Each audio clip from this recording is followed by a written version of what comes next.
أو سنتمحور حول ذواتنا بالأنانية والأثرة، یا پھر کیا ہوگا کہ ہم اپنی ہی ذات کے ارد گرد رہیں، گھومتے رہیں، کن دو چیزوں کے ساتھ؟ انانیہ اور اثرا کے ساتھ.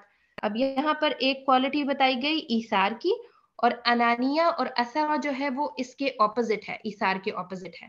ایثار میں آپ کیا کر رہے ہوتے ہیں؟ دوسروں کو اپنی ذات کے اوپر پریورٹی دے رہے ہیں. انانیہ اور اثرا میں کیا کر رہے ہوتے ہیں؟ بس میں ہی میں ہوں. انانیہ کے اندر بھی وہی ہے نا، انا میں.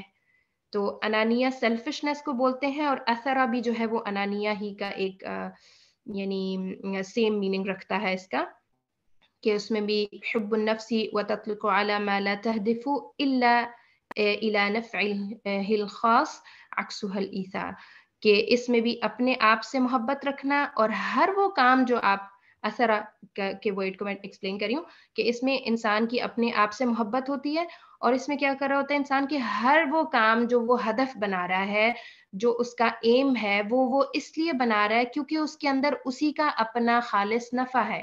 یعنی وہ کوئی بھی کام ایسا نہیں کرے گا جو اس کی اپنی ذات کے نقصان میں جائے گا. اگر وہ دوستی کر رہا ہے، اگر وہ خرچ کر رہا ہے، اگر وہ کوئی بھی کام کر رہا ہے، تو اس کا اصل مقصد اس کے اپنی ذات کو فائدہ پہنچانا ہے.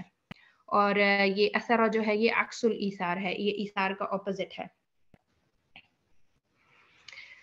اوکے، یہاں تک ہم لیسن رکھتے ہیں. سبحانك اللهم وبحمدك نشهد أن لا إله إلا أنت نستغفرك ونتوب إليك. السلام عليكم ورحمة الله وبركاته.